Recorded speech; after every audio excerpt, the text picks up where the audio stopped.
गौना आपके दिन पड़ रहा ले भैया। कैसे भैया?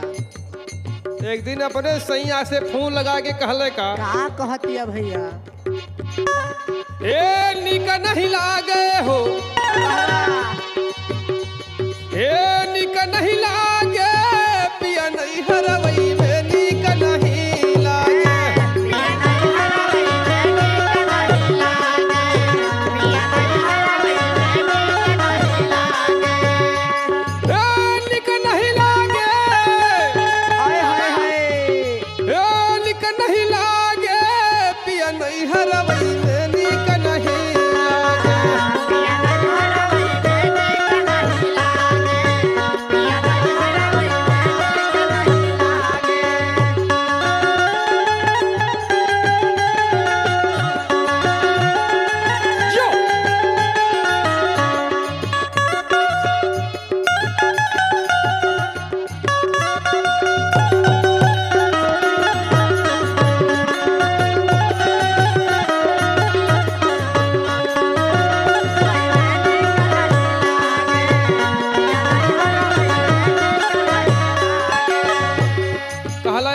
सुना अरे सुनावा।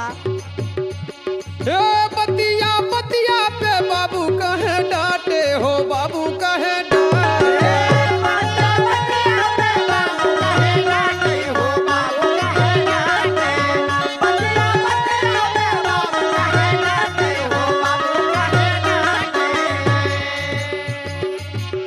कहला ये मन कहा घर दुआर छोड़ के कत्तो भाग जाई। अरे अरविंद भैया से मिल लेवे के चाहत रहे। अरे वो तो बहुत बेवफा में नहीं हो। अरे तो नहीं के बजुआ मां सरफ से मिल ले होते। मैं वो आदमी बहुत सही हूँ। अरे मन कहे घरवा के, हाय हाय हाय हे मन कहे घरवा के छोड़ कहीं भागे पिया नहीं हरवई में नीक नहीं लागे।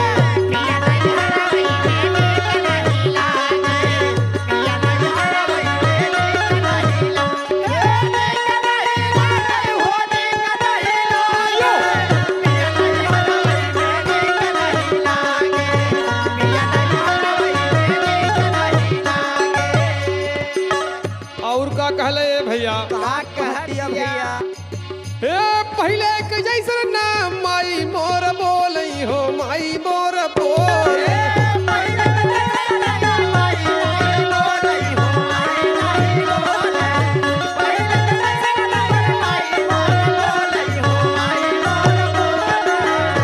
आज में पहले के जैसन माई बाप क्यों ना बोलत बा।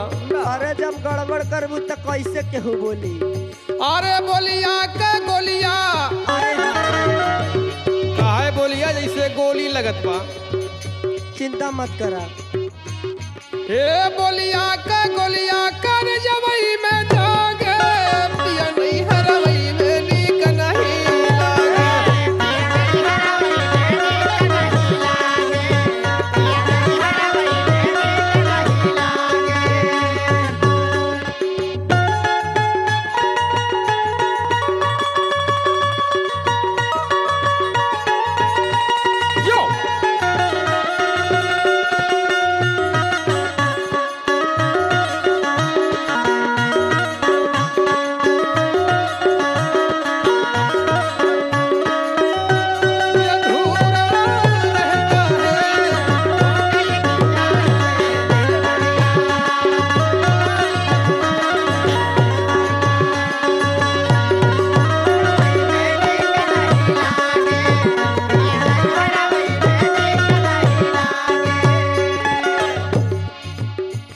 और का कहले भैया? का कहती है भैया?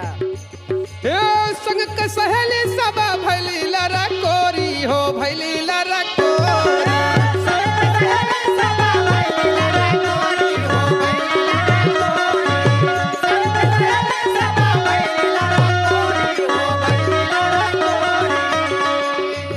जितना सखी सहेलर हमारे साथे रानी सब लड़का बच्चा वाली हो गई। अच्छा ए निरखू सजना मोर